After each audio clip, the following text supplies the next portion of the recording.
Chers internautes, aujourd'hui, nous allons faire une vidéo concernant le fait de se comparer aux autres. Parce que comme vous le savez, il y a deux types de comparaison. Il y a ce qu'on appelle un état de comparaison qui est positif et un état de comparaison qui est négatif. Mais nous allons parler du premier état de comparaison, c'est-à-dire l'état de comparaison qui est négatif. L'état de comparaison qui est négatif, c'est un état qui consiste tout le temps à poser son regard sur ce que les autres ont accompli. Et comme vous le savez, avec l'avènement des réseaux sociaux qui se sont propagés en une vitesse exponentielle, on peut passer tout notre temps à se comparer. En prenant son téléphone, regarde, il a ceci, il a voyagé, il s'est marié. Voilà. Vous savez, ce genre de comparaison amène ce qu'on appelle une autodestruction. Ça vous détruit émotionnellement parce que cela vous fait consommer tout un tas de trucs négatifs. Je ne dis pas qu'il ne faut pas se comparer aux autres, mais par contre, il y a une comparaison qui devrait être la première.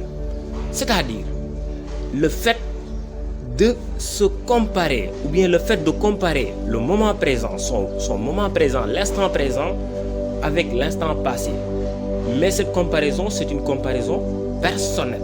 C'est une comparaison qui va se baser sur nous-mêmes en regardant ce que nous avions déjà accompli dans le passé, en regardant ses erreurs, c'est-à-dire en essayant quand même de devenir meilleur tel qu'on l'était hier.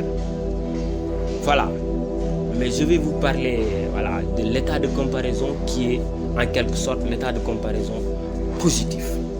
Cet état de comparaison consiste à faire quoi? Cet état de comparaison consiste par exemple à dire que Ousseynou a ceci, si Ousseynou a ceci, moi aussi je peux avoir cela.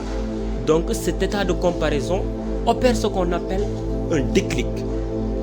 Cet état de comparaison opère ce qu'on appelle une sorte de motivation. Parce que cela te fait prendre en conscience, cela te fait prendre conscience que tu faisais fausse route. Pourquoi tu faisais fausse route?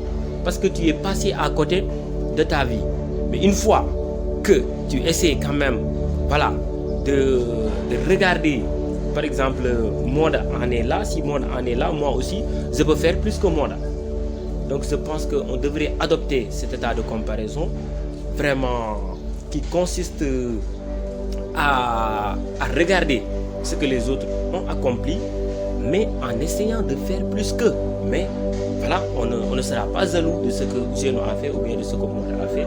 Mais cet état de comparaison consiste quand même à opérer une sorte d'introspection qui va quand même, au bout du compte, nous mener vers la réalisation de nos rêves et de nos objectifs.